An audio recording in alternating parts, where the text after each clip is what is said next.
नमस्कार दोस्तों, मैं हूं आपका दोस्त आपका होस्ट आर के और आप देख रहे हैं आर के ट्रेडिंग। तो दोस्तों, होली की हार्दिक शुभकामनाओं के साथ बैंक निफ्टी और निफ्टी दोनों का एनालिसिस लेकर आपके सामने हाजिर हूं 26 मार्च 2024 के लिए। आज 25 मार्च से होली एंजॉय कर रहे होंगे आप लोग, लेकिन काम तो करना पड़ेगा भाई। काम नहीं करेंगे तो खाएंगे क्या, है ना?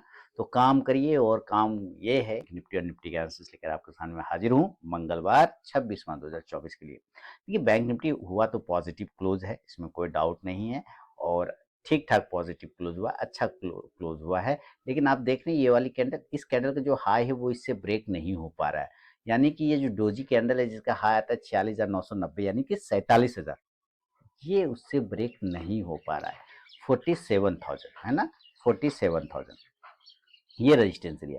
चलिए मैं इसको ऐसे जगह पे लेके कर रहा था जहाँ पे ऑप्शन चेन भी देख सकते हैं कि नहीं, तो ज़्यादा बेहतर हो पाएगा। चलिए यहाँ पे बैंक निफ्टी लगा देता हूँ इसके लिए, और ये ला रहा हूँ। तो यहाँ पर सेम कंडीशन है 47,000, एक लाइन लगा लेते हैं हम लोग 47,000 पर। चलिए 47,000 पे एक लाइन लग गया, क्लियर हो गया, बहुत बढ़िया। नीचे दोनों दिन का लो भी अगर आप देखेंगे लगभग वो पास में 46,566 का एक दिन का लो है, दूसरा 46,570 का। तो दो चीजें आपके समझ में अब क्लियर आ रहा है कि ऊपर जो आपका रजिस्टेंस बना है नियर में वो है 47,000 का, ये रजिस्टेंस एरिया है, और जो सपोर्ट एरिया है वो 46,500 के आसपास का है। क्लियर हो गया, ये दो चीजें समझ में आ गया भाई कि यहाँ पे ये मामला चल रहा है। ये सपोर्ट एरिया हो गया, ठीक है, यहाँ सपोर्ट हो गया, ये रेजिस्टेंस हो गया। अभी इसके अंदर में काम होना है, और एक और लेवल इसके अलावा जो है बहुत इंपॉर्टेंट है, वो है 47,200। इसके ऊपर जाने के बाद फिर समझेंगे कि मामला थोड़ा ठीक हो रहा है, अदरवाइज कोई दिक्कत नहीं। बड़ा वाला रेजिस्टेंस एरिया आपको मिलेगा 47,500 का, लेकिन 47,200 उसके लिए बहुत अच्छे से ब्रेक करना पड़ेगा तब, नहीं तो नहीं। 15 मिनट के चार्ट पे आते हैं और देखते हैं सिचुएशन और रिसेट कर लें इसको जरा। ये है सिचुएशन। अगर आप देखेंगे ध्यान से 15 मिनट के चार्ट पे, तो 2 दिनों का चार्ट एक बॉक्स में नजर आ रहा है ना, एक रेंज बना रखा है। इसका मतलब क्या है, और ये कोशिश भी यही कर रहा है कि रेंज के ऊपरी सिरा पे ये क्लोज करने का कोशिश कर रहा है ना। तो अभी जो क्लोजिंग कर रहा है, रजिस्टेंस तो 46,000 ऊपर से, सॉरी 47,000 का है, लेकिन क्लोजिंग 46,850 के आसपास में कर रहा है। यानी कि 150 पॉइंट वो एरिया है ऊपर में, जिसके ऊपर निकलने के बाद तेजी देखने को बन सकता है। यानी कि 47,000 के ऊपर निकलने के बाद एक बाइंग अपॉर्चुनिटी एक बॉक्स के ऊपर खुल सकता है। और इस कंडीशन से फिर टारगेट क्या बनेगा, 47,100 और 47,200। देखिए 47,200 पहले से एक बड़ा हर्डल है, पहले भी यही था। यहाँ पर एक बार ये अटक सकता है, रुक सकता है थोड़ी देर के लिए, लेकिन आपको ये मैं बता दूं कि जब अगर ये यहाँ से निकला और ये 47,200 तक जब पहुंचेगा, तो हो सकता है यहाँ पर से एक बार ये गिरावट फिर से वापस आए। सेकेंड टाइम अगर ये निकलता है, और खासकर 2:30 बजे के बाद अगर ये यहाँ पे निकलता है, तो एक अच्छा मूवमेंट, बड़ा मूवमेंट बन सकता है, जो कि आएगा 47,300 से लेके फिर ये 47,500 तक के लेवल दिखा सकता है। फिर आपका मेन हर्डल जो है वो 47,500 बन जाएगा, मेन रजिस्टेंस 47,500 का बन जाएगा। तो यहां से क्या हुआ, 47,000 के ऊपर पहला बाइंग लेवल, 47,100, 47,200 का टारगेट, इसके ऊपर टिका तो 47,300 से 500 का। कॉल ऑप्शन की तरफ ध्यान देके अगर चलते हैं तो कौन सा कॉल ऑप्शन यहाँ पे देखने को मिल सकता है, 47,000 के ही एरिया का लिया जा सकता है, और 47,100 का भी लिया जा सकता है। तो ये कॉल ऑप्शन पे नजर रखा जा सकता है। लेकिन अगर ये नीचे के एरिया को ब्रेक कर जाए, देखिए यहाँ से भी जब ये एक बॉक्स है, इस बॉक्स के अंदर में भी एक बॉक्स बना रखा है, आप ध्यान से देखिए, एक बॉक्स के अंदर में भी एक बॉक्स इसने क्रिएट कर रहा है। तो अगर ये बॉक्स के नीचे भी निकाल देता है, तो आपको यहाँ से भी एक सेलिंग का ऑप्शन मिल सकता है, सेलिंग का प्रोपोज मिल सकता है। तो 47,750 वो एरिया आता है सेल साइड के लिए, जहां पर हमें, सॉरी 47,750 नहीं बल्कि 46,750 ना, 46,750 वो एरिया आता है, ये एरिया, ठीक है, 46,750। इसके नीचे आने पर सेलिंग का पोजीशन बन सकता है, और इस कंडीशन से टारगेट 46,700 में, बराबर 46,700 और दूसरा 46,600 तक का। देखिए ये जो एरिया है वो 550 वाला है, तो एक बार हो सकता है ये 46,550 के क्लेम कर ले। और आपको पहले ही बता दिया है वीडियो की शुरुआत में कि 46,500 इसका सपोर्ट एरिया है। अगर इस एरिया को ये तोड़ देता है और 2:30 बजे के बाद तक अगर तोड़ता है, तो फिर बड़ा गिरावट आएगा जो 46,200 तक चला जाएगा। तो ये ध्यान रखिएगा कि एक बार ये यहाँ से हो सकता है आके यहाँ से सपोर्ट लेके ये बाउंस कर जाए। कर गया तो वेल एंड गुड, अगर ब्रेक कर गया, इसके नीचे क्लोज कर गया, 2:30 बजे के बाद तक इसके नीचे ही सस्टेन करता रह गया, तो समझिए फिर बड़ा टारगेट 46,100 और 200 तक के आसपास आने की कोशिश कर सकता है, यानी फॉल और कर सकता है। तो ये सेफ्टी पर्पज के लिए, एजुकेशन पर्पज के लिए आपको लेवल मैं यहाँ पे लिख देता हूँ, 46,400, 46,300 और 46,200। लेकिन पहला अटेम्प्ट यहाँ से बाउंस करने का करेगा, क्योंकि यहाँ पे एक अच्छा सपोर्ट एरिया है और अब लास्ट में मंथली एक्सपायरी भी आ रहा है, ये भी है ना, तो हो सकता है शॉर्ट कवरिंग का सहारा मिल जाए। पुट ऑप्शन पे आपको ध्यान रखना है, पुट ऑप्शन आप 46,700 के स्ट्राइक प्राइस का लेके चला जा सकता है। इंडेक्स नीचे आने पे ये पुट ऑप्शन ऊपर जाके प्रॉफिट देगा। और अगर ये गैप अप और गैप डाउन हो गया तो अभी हम लोग ऑप्शन डेटा पे भी देखेंगे कहाँ पर से अच्छी सेलिंग आती है, कहाँ पे से अच्छा बाइंग आ सकता है। लेकिन सबसे पहले अगर ये गैप अप की बात करें, 500-600 पॉइंट अगर ये गैप अप खुल जाता है तो 47,300 से लेकर 47,400 के आसपास में ये खुल सकता है। एक कंडीशन तो ये हो सकता है। दूसरा कंडीशन ये हो सकता है कि ये 47,200 पर खुल सकता है। देखिए 47,200 पहले से हर्डल है ना, बड़ा हर्डल है, चूंकि इसको तो ये ब्रेकआउट ही नहीं कर पा रहा है, तो ये तो ऑलरेडी रेजिस्टेंस है, तो पहला सेलिंग एरिया तो यहीं पर है। लेकिन अगर ये इसके ऊपर टिकना शुरू कर गया, अगर इसके ऊपर टिक गया आधा पौन घंटा भी, तो क्या होगा कि 47,200 वाले जो कॉल राइटर है वो ट्रैप होने लग जाएंगे और ये शॉर्ट कवरिंग करेंगे। जब शॉर्ट कवरिंग करेगा तो ये ऊपर की तरफ ही लेके फिर भागेगा, फिर वहां पे पुट ऑप्शन लेने का कोई फायदा नहीं होगा, फिर वहां से ऊपर की तरफ जाएगा 47, 46 ये 47 होगा ना, 47,300 लिखना पड़ेगा, तो हो सकता है ये 47,300 से लेकर 47,400 तक चला जाए, है ना। आपको समझ में आ रहा है बात कि अगर ये 47,200 के पास खुलता है तो वहां से रेजिस्टेंस है, गिरा तो बहुत अच्छा, नहीं गिरा तो और उसी के आसपास इस तरह से ये सस्टेन कर गया, सस्टेन करने के बाद अगर ये ब्रेकआउट करेगा तो ये 47,200 वाला कॉल राइट ट्रैप हो जाएगा और ये शॉर्ट कवरिंग करेगा। शॉर्ट कवरिंग का नतीजा ये होगा कि ये ऊपर लेके भाग जाएगा, यानी 47,300 से 400 की तरफ, और हो सकता है 47,500 में भी आ जाए। फर्स्ट अटेम्प्ट लेकिन यहाँ पर सेल का ही बनाना चाहिए। क्यों? क्योंकि ये कई बार रेजिस्टेंस अपने आप को दिखा चुका है। तो आपको दोनों ही कंडीशन मैंने बता दिया कि पहला अटेम्प्ट तो सेल का बनेगा, रेजिस्टेंस है तो टारगेट 47,100 से लेके 47,000, और ज्यादा खराब हुआ तो 46,900 पर आके ये रुक सकता है, फिर ये एरिया आपका सपोर्ट वाला काम करेगा और यहाँ से ये बाउंस हो सकता है। तो ज्यादा नीचे का उम्मीद नहीं करेंगे। पुट ऑप्शन जो लेके चलेंगे वो 47,100 के स्ट्राइक प्राइस का लिया जा सकता है।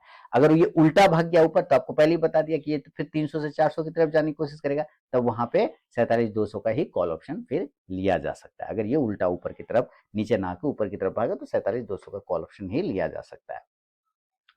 अब मान लेते ये गैप अप ना खुल के गैप डाउन हो गया, यानी कि नीचे की एरिया पे ये खुल जाता है। ऐसा भी हो सकता है कि नीचे खुल जाए, नीचे खुला तो एक तो बहुत अच्छा एरिया है जहां पर अगर ये खुल जाता है कि 46,000, अगर इस एरिया पे खुल जाए पहले, तो देखिए ये तो पहले भी सपोर्ट है, पहले भी सपोर्ट है, थोड़ा सा गैप भी है, तो हो सकता है अगर ये 46,400 से 46,500 पर खुले ना तो अच्छी बात है, यहाँ से एक रिकवरी आपको देखने को मिल सकता है बाय साइड का, और टारगेट आपको 46,600 से लेके फिर 47,000 तक, 47,000 तक का टारगेट आपको मिल सकता है। कॉल ऑप्शन पे आप नजर रख के चलेंगे तो 46,500 के स्ट्राइक प्राइस का कॉल ऑप्शन पे आपको नजर रखा जा सकता है। इंडेक्स ऊपर जाने पे ये कॉल ऑप्शन ऊपर जाके प्रॉफिट देगा। ये तो चार्ट के हिसाब से हुआ। देखिए डेटा में भी अभी ऑप्शन चेन भी अगर आप देखेंगे तो आपको अच्छे तरीके से समझ में आ जाएगा कि कहाँ पे बड़ा हर्डल बन रहा है। ये है ऑप्शन डेटा, और अभी जो एट द मनी दिख रहा है ना, कहाँ पे दिख रहा है? अभी हमें दिख रहा है यहाँ पर, ये आपका ऑप्शन सेंसेक्स का ऑप्शन चेन। हमें तो बैंक निफ्टी देखना, ये देखिए बैंक निफ्टी का आ गया। तो एट द मनी हम लोग क्लोज कर गए 46,900 के आसपास में ना, ये हमारा एट द मनी है। तो यहाँ पर आपको ये देखना है कि ऊपर की तरफ में कहाँ पे हर्डल है और नीचे की तरफ में कहाँ का सपोर्ट है। तो 46,900 के पास में एट द मनी बैठे हुए हैं हम लोग। यहाँ पर आप देखते हैं अगर 46,900 के बाद सबसे पहले 47,000 का एक लेवल है जिसके पास में हम लास्ट टाइम जो ट्रेड हुआ था उस समय फ्राइडे को नहीं जा पाए थे, ऊपर ब्रेक नहीं कर पाए थे। यहाँ पे कॉल के साइड में अगर आप ओपन इंटरेस्ट को देखेंगे तो चलिए मैं यहाँ पे जरा कॉल साइड में ओपन इंटरेस्ट देख लेता हूँ। देखिए यहाँ पर है आपका, सॉरी, यहाँ पर 47,000 पर अगर आप देखें तो यहाँ पे लगभग लगभग 19,93,035 ओपन इंटरेस्ट है कॉल साइड में। कॉल मतलब रजिस्टेंस, ठीक है। और पुट साइड में अगर आप देखें ध्यान से थोड़ा सा, अगर हम इधर दिखाएं पुट साइड में, तो इसके मुकाबले 13 लाख है। तो 13 लाख इधर, 19 लाख है, 6 लाख का डिफरेंस है। तो खास डिफरेंस नहीं, वो मेक और ब्रेक लेवल है, यानी कि 47,000 के ऊपर टिका तो फिर आपको ये 47,200 तक ला सकता है, जहां पे कॉल राइटर 9,07,000 के आसपास में है, और सैकड़ा, हजार, 10,000, लाख, हाँ बिल्कुल 9 लाख है। और इधर अगर हम 47,200 के पुट पे देखते हैं तो 2,38,000 है, यानी ये फिर आपका मेन हर्डल बन जाता है 47,200। तो पहला मेन हर्डल 47,000, इसके ऊपर 2.5 बजे बाद टिका तो 47,500 तक के लेवल आपको दिखा सकेगा इसी शॉर्ट कवरिंग के दम पर। पुट साइड में अगर हम सपोर्ट ढूंढने की कोशिश करें तो सपोर्ट तो भाई मेरे लिए अभी 46,500 का एक सपोर्ट है, जहां पर से ये बार बार बाउंस कर रहा है। यहाँ पे हमारा कॉल राइटर 8,29,000 के आसपास में है, और अगर हम पुट राइटर की बात करें तो पुट राइटर हमारा 21,62,000 है। तो पहला सपोर्ट एरिया तो आपका समझिए 46,500 का ही है, इसलिए इसके अलावा कोई दूसरा ढंग का सपोर्ट नजर भी नहीं आ रहा। ये टूट गया तो फिर और नीचे के ही लेवल दिखाने की कोशिश करेगा। तो ये है बैंक निफ्टी का सारे लेवल। अब जरा निफ्टी की तरफ में ध्यान दें। चलिए हम लोग निफ्टी का चार्ट लगाते हैं यहाँ से, और निफ्टी क्या दिखा रहा है। ये आ गया निफ्टी का चार्ट आपके सामने में। तो चलिए जरा निफ्टी के चार्ट को भी देखें। तो देखिए ये बार बार ये भी जो है एक हर्डल है 22,200 के आसपास से, वहां से रिजेक्शन बार बार ले रहा है। तो एक मेन हर्डल तो 22,200 का है। सबसे पहले हम लोग उसको डेली के चार्ट पे देखेंगे कि डेली के चार्ट पे कहाँ पर हर्डल इसको दिख रहा है। और ये चीजें आप, चलिए इसको हटा देता हूँ। ये अभी देखते हैं, ऊपर 22,180 के आसपास गया, लेकिन वहां से रिजेक्शन लेके 22,100 पर आ गया, 80 पॉइंट लगभग डाउन हुआ। यहाँ पर ये 22,200 ही मेन इसका हर्डल है। नीचे सपोर्ट बना चुका है 21,900 से लेके 22,000 का एक सपोर्ट बना रखा है, बढ़िया सपोर्ट है 21,800। यहाँ पे जब भी आवे एक बार बाइंग अपॉर्चुनिटी बन जाता है, जैसा कि आपने देखा होगा। फिलहाल हम लोग 15 मिनट के चार्ट पर आ जाते हैं और देखते हैं यहाँ सिचुएशन क्या बनता है। और यहाँ पे सिचुएशन क्या बनेगा, ये चलिए एक ट्रेंड लाइन दिख रहा है मुझे यहाँ से। एक ट्रेंड लाइन को मैं यहाँ से ड्रॉ कर लेता हूँ, सिंपल है। एक ट्रेंड लाइन को इसे पकड़ लिया, यानी कि यहाँ वाला जो एरिया 22,000 वाला, ये एक सपोर्ट दिखा रहा है। देखिए ये ट्रेंड अगर ये गिरावट करता है तो लगभग 22,000 के आसपास में ये रुकना चाहिए, जो कि एक ट्रेंड लाइन का सपोर्ट बन जाएगा। क्लियर हो गया। बाउंस होने के लिए ये एरिया पे इसको आना चाहिए, यहाँ पर, यहाँ से इस तरह से आके पहले गिरेगा और फिर नीचे के आके बाउंस कर जाएगा, यानी 22,000 हो सकता है ना तोड़े, इस तरह से आएगा यहाँ और यहाँ से ये बाउंस कर जाए। क्लियर हो गया। ऐसा हो सकता है कि ऐसा ना करे और ये इसी जगह से, जहां पर से रुका हुआ है, ये इसी जगह से ऊपर की साइड में भाग जाए। तो ऊपर की साइड में अगर भागता है तो भी मुझे, मेरे लिए तो यही लेवल है भाई, है ना। इसी लेवल के ऊपर अगर ये निकालता है 22,125 से 30, पहला लेवल होगा बाई का 22,125, इसके ऊपर निकालता है तो एक टारगेट बन सकता है 22,150 का छोटा वाला। अब दूसरा टारगेट है 22,200 का। तो जैसा कि आप देख रहे हैं कि 22,200 हमारा मेन हर्डल है। यहाँ पर से एक बार लगता है कि टकरा के हो सकता है गिर जाए, ठीक है, गिर गया और फिर यहाँ से इससे बाउंस हो सकता है। तो जब गिरे और 22,100 के आसपास आएगा तो बाउंस हो जाएगा। लेकिन अगर ये 22,200 के ऊपर निकल के ही रुक गया, ठीक है, अगर ये बॉक्स बना के यहाँ पर ही ट्रेड करने लग गया, तो आप समझिए कि फिर ये कहीं ना कहीं आपको ऊपर के लेवल दिखाने की कोशिश करेगा।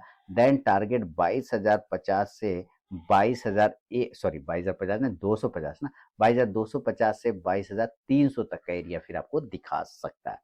ये चांस बन रहा है। कॉल ऑप्शन की तरफ आप जाएंगे तो इस कंडीशन से 22,150 की स्ट्राइक प्राइस का आप कॉल ऑप्शन लेके चल सकते हैं। अब सेकेंड कंडीशन कि ऐसा ना हो और हो सकता है ये नीचे की साइड में गिर जाए।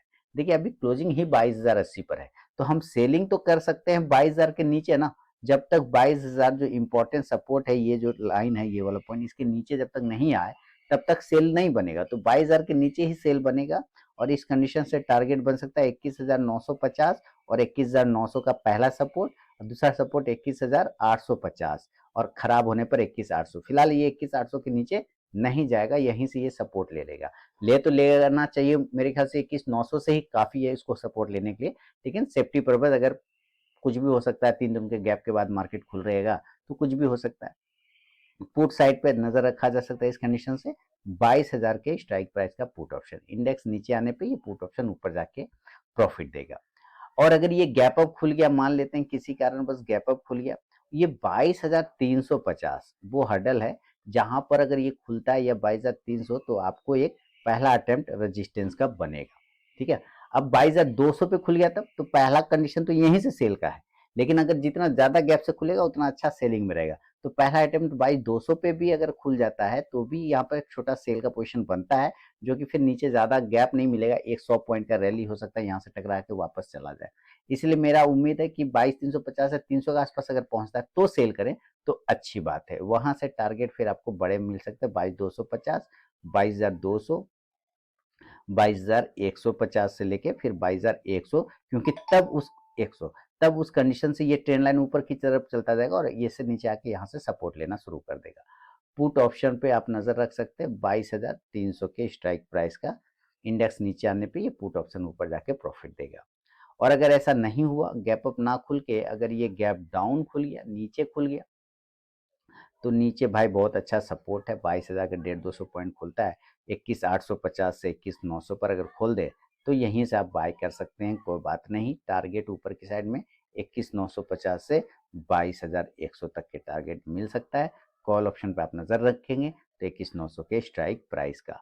ठीक है, तो ये दोस्तों बैंक निफ्टी और निफ्टी का एनालिसिस है, विश्लेषण है मंगलवार 26 मार्च 2024 के लिए। पसंद आया तो जरूर फीडबैक करें। बाकी होली की हार्दिक शुभकामनाएं और बधाई। आज होली है, एंजॉय करिए, मस्त रहिए, खुश रहिए। मिलता हूँ नेक्स्ट वीडियो में, तब तक के लिए बहुत बहुत धन्यवाद।